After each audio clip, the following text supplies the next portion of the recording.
Hello, കുറേ ആയില്ലേ നമ്മൾ ലോങ് വീഡിയോ ഒക്കെ ആയിട്ട് വന്നിട്ട്. അപ്പം ഇന്നൊരു ചെറിയ ലോങ് വീഡിയോ ആയിട്ട് വരാൻ വിചാരിച്ചു. ഇന്നിപ്പം വീടൊക്കെ ഡീപ്പ് ക്ലീനിങ് ആണ്. ഇടയ്ക്കൊക്കെ നമ്മളിങ്ങനെ ഡീപ്പ് ക്ലീൻ ചെയ്തില്ലെങ്കിൽ ആകെ ബുദ്ധിമുട്ടാണ്. ഞാൻ ഒറ്റയ്ക്ക് ചെയ്ത് കഴിഞ്ഞാൽ അത് ശരിയാവില്ല, എങ്ങനെയായാലും കഴിയില്ല.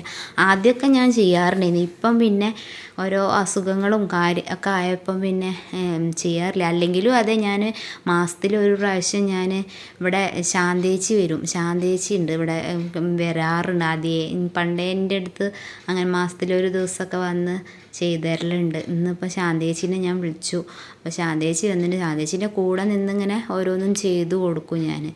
അപ്പം മുകളിൽ കയറിക്കുന്നു ശാന്തേച്ചി അങ്ങനെ. അപ്പോൾ അവിടെ ക്ലീൻ ചെയ്യുക. അപ്പം ഞാൻ താഴെ മാറാലയൊക്കെ ഒന്ന് തട്ടി കൊടുക്കുക വിചാരിച്ചു. എങ്ങനെയായാലും എന്തോ ഒരു പൊടിയാണ്. കൗശീനെയൊക്കെ ഞാൻ ബുക്കെടുത്ത് പഠിക്കാൻ വേണ്ടി ഇരുത്തിയതാണ് കേട്ടോ. ഇന്നിപ്പോൾ അവർക്കൊക്കെ ലീവാണ്, ഇലക്ഷനാണല്ലോ നാളെ. അപ്പം ഇന്നും അവരെ സ്കൂളിലൊക്കെ ഉണ്ട്, ബൂത്താണ്. അപ്പോൾ പിന്നെ ഇന്നും നാളെയൊക്കെ ലീവ് കൊടുത്തിട്ടുണ്ട്.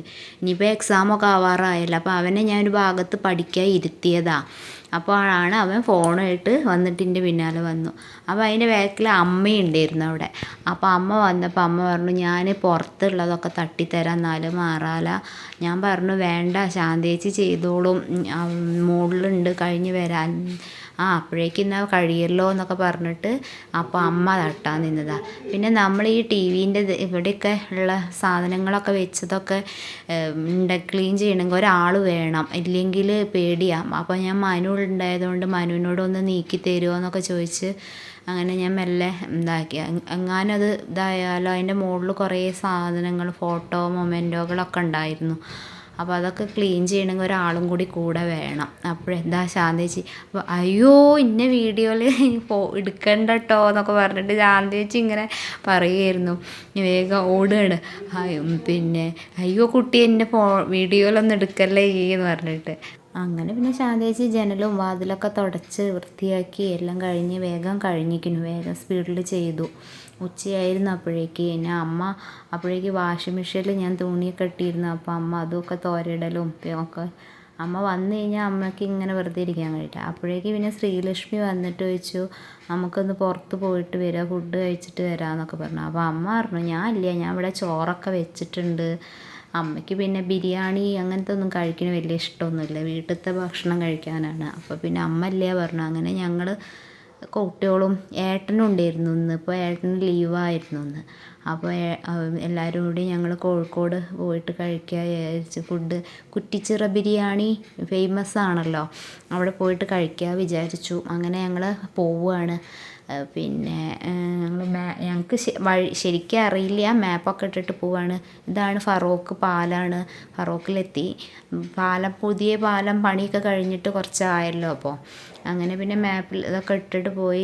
ഗുജറാത്ത് സ്ട്രീറ്റിൻ്റെ ഓപ്പോസിറ്റോ അടുത്തായിട്ടാണ് വരിക. അത് കുറ്റിച്ചിറ ബിരിയാണി ഫേമസ് സെൻറ്റർ ആണല്ലോ. ഇതാ ബീച്ചൊക്കെ അവിടെ അടുത്താണ്. ബീച്ചിൻ്റെ അടുത്ത് തന്നെയാണ് ഇത് സ്ഥലം. പിന്നെ ഞാൻ ആദ്യമായിട്ടാണ് കേട്ടോ പോകുന്നത്.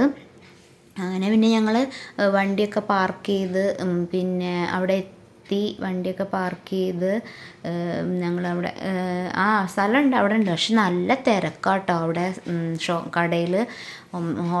പിന്നെ ഒരുപാട് ആൾക്കാരുണ്ട് അവിടെ. എന്താ ബിരിയാണിയാണ് ഫേമസ്. ബിരിയാണികൾ വെച്ചാൽ ബീഫ് ബിരിയാണി, ചിക്കൻ ബിരിയാണി, ഇത് രണ്ടും ആണുള്ളത്.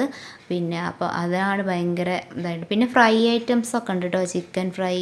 അവിടെ കയറി വരുമ്പം തന്നെ നല്ലൊരു വൈബാണ്. പഴയ ഒരു ഇതിൽ കുറച്ച് അയക്കുന്നത് കണ്ടോ, പഴയ ഫോട്ടോസുകളും പിന്നെ നമ്മളെ കോഴിക്കോടിൻ്റെയും ഒക്കെ ഫോട്ടോകൾ അങ്ങനെയൊക്കെ ആയിട്ട് കുറേ പഴയ ഇതായിട്ടുള്ള ഒരു ഇതാണ്. അവിടെ കയറി ചെല്ലുമ്പം തന്നെ നമുക്കവിടെ നമ്മളവിടെ ഇരിക്കണം, കുറച്ച് സമയം വെയിറ്റ് ചെയ്യേണ്ടി വന്നു, നല്ല തിരക്കായിരുന്നു.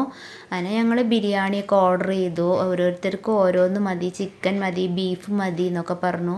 പിന്നെ കാട ഫ്രൈ ഒക്കെ വാങ്ങി. അങ്ങനെ എല്ലാവരും കൂടി ഇരുന്ന് കഴിക്കാൻ നല്ല വിശപ്പുണ്ടായിരുന്നു. സമയം ഒരുപാടായിരുന്നു, 2 മണിയൊക്കെ ആവാറായിട്ടുണ്ടായിരുന്നു ഞങ്ങൾ എത്തിയപ്പോൾ. അപ്പം എല്ലാവരും കഴിക്കാൻ തുടങ്ങി. ബിരിയാണി നല്ല ടേസ്റ്റുള്ള ബിരിയാണി ആയിരുന്നു കേട്ടോ. നല്ല പറയുന്ന മാതിരി തന്നെ, എല്ലാവരും പറയുന്ന മാതിരി തന്നെ സൂപ്പറായിരുന്നു. എല്ലാവരും ഒന്ന് പോയി കഴിച്ചു നോക്കൊണ്ടു. എപ്പോഴെങ്കിലും സമയം കിട്ടുന്ന നേരത്തൊക്കെ ഒന്ന് പോയിട്ട് പിന്നെ നല്ല ടേസ്റ്റൊക്കെ ആയിരുന്നു. അങ്ങനെ ഞങ്ങൾ ബിരിയാണിയൊക്കെ കഴിച്ചു എല്ലാവരും. മക്കൾ പിന്നെ ഇഷ്ടമായിരുന്നു. അവർ കുറേ ആരൊക്കെയോ ബീഫൊക്കെ വാങ്ങിയിട്ടുണ്ട്, ബീഫ് ബിരിയാണി വാങ്ങിയിട്ടുണ്ട്. ഞാനൊക്കെ ചിക്കൻ ബിരിയാണി, ഞാൻ ബീഫ് കഴിക്കില്ല കേട്ടോ. പിന്നെ മക്കളൊക്കെ കഴിക്കും ബീഫ്. പിന്നെ അങ്ങനെ അവരൊക്കെ ഞങ്ങളൊക്കെ കഴിച്ചു. എല്ലാവരും പറയും നല്ല ടേസ്റ്റ് ഉണ്ട്, സൂപ്പറാണ് എന്നൊക്കെ പറയുമായിരുന്നു എല്ലാവരും. അങ്ങനെ എല്ലാവരും കഴിച്ചു. പിന്നെ എല്ലാവരും ജ്യൂസൊക്കെ വേണമെന്ന് പറഞ്ഞു. ജ്യൂസൊക്കെ മിൻറ്റ് ദഹിക്കാൻ നല്ലതാണല്ലോ, അങ്ങനെ മിൻറ്റ് ജ്യൂസൊക്കെ വാങ്ങി കഴിച്ചു. പിന്നെ ബീച്ചിൻ്റെ അടുത്ത് തന്നെയാണ് അത്. പക്ഷെ എന്താ അറിയുമോ, നല്ല വെയിലായിരുന്നു. ഞങ്ങൾക്ക് ബീച്ചിലൊന്നും ഇറങ്ങാൻ പറ്റിയില്ല. ഉച്ച നേരമായതുകൊണ്ട് നല്ല തിരക്കാണ് അവിടെ. ഹോട്ടലിൽ എന്തൊരു തിരക്കായിരുന്നു അറിയുമോ. നമുക്കിങ്ങനെ കുറച്ച് നേരം വെയിറ്റ് ചെയ്യേണ്ടിയൊക്കെ വന്നു, കഴിക്കാതിരിക്കാനൊക്കെ തിരക്ക് കാരണം. അങ്ങനെ പിന്നെ പോന്നു കേട്ടോ ഞങ്ങൾ. ഉച്ച നേരമായതുകൊണ്ട് ബീച്ചിലൊന്നും ഇറങ്ങാൻ പറ്റിയില്ല, വെയിൽ കാരണം. അപ്പോൾ വരുമ്പോൾ ഇതിങ്ങനെ ഈ കടകൾ കണ്ടപ്പം നമുക്ക് ഭയങ്കര ഇതാണല്ലോ, ഉപ്പിലിട്ട പൈനാപ്പിൾ, മാങ്ങ, നെല്ലിക്ക, ഒരുപാട് സാധനമുണ്ട്, പപ്പായ എല്ലാം ഉണ്ട്, കുറേ അച്ചാറുകൾ ഒക്കെ ഉണ്ട്. അപ്പോൾ എല്ലാവർക്കും പൈനാപ്പിൾ മതി പറഞ്ഞു. അങ്ങനെ കുറച്ച് കഴിച്ചു പോകുന്നു. പിന്നെ ഇനി വീട്ടിലെത്തി അപ്പോഴേക്കും എല്ലാവർക്കും ഉറങ്ങണം, ക്ഷീണമായി, ബിരിയാണി കഴിച്ച ക്ഷീണം തീർക്കാം. പിന്നെ ഞാൻ കിടന്ന് എഴുന്നേറ്റ് വൈകുന്നേരമായി. അപ്പോഴേക്കും പിന്നെ രാവിലെ ഒക്കെ ആക്കി പോയതല്ലേ, ബെഡ്ഷീറ്റും എല്ലാം തിരുമ്പി ഇട്ട് ക്ലീനിങ് അല്ലായിരുന്നു ഒന്ന്. അപ്പോൾ ഇനിയിപ്പോൾ വന്നിട്ട് എല്ലാം റെഡിയാക്കി ഓരോ ബെഡും ഇതാക്കണം. ഇത് കണ്ടോ, ഇത് ഞാൻ ഫ്ലിപ്കാർട്ടിൽ നിന്ന് വാങ്ങിയ ബെഡ്ഷീറ്റാട്ടോ. നല്ല സംഭവമാണ്, എല്ലാവരും ഒന്ന് വാങ്ങി നോക്കൊണ്ടു. നമ്മൾ ബെഡ്ഷീറ്റ് വിരിച്ച് കഴിഞ്ഞാൽ അങ്ങോട്ടും ഇങ്ങോട്ടും ഒന്നും തെന്നി പോവൊന്നുമില്ല, എലാസ്റ്റിക് ഉള്ളത്, അവിടെ നന്നായിട്ട് ഇങ്ങനെ നിന്നോളും, സൈഡൊക്കെ പോരൊന്നുമില്ല, നല്ല ടൈറ്റിൽ അവിടെ നല്ല നീറ്റായിട്ട് കിടക്കും. നല്ല ഇഷ്ടമായി എനിക്ക്. ഞാൻ അങ്ങനെ 2-3 കൂടി ഓർഡർ ചെയ്തിട്ടുണ്ട്. പിന്നെ എത്തുണ്ടാവും ഇപ്പോൾ. നല്ല സാധനം കേട്ടോ, നല്ല ബെഡ്ഷീറ്റ്, നല്ല ഭംഗിയുണ്ട്, നല്ല കളർ, എനിക്ക് നല്ല ഇഷ്ടമായത്. വിരിച്ച് കഴിഞ്ഞപ്പം ബെഡിന് നല്ല ഇതായിട്ട് തോന്നി. അപ്പം ഇന്നിപ്പോൾ ഇതൊക്കെയാണ് വീഡിയോ. പുതിയ വീഡിയോ ആയിട്ട് വരുന്നവരെ ബായ്. എല്ലാവരും ലൈക്ക് ചെയ്യുക, ഷെയർ ചെയ്യുക, സബ്സ്ക്രൈബ് ചെയ്യുക കേട്ടോ.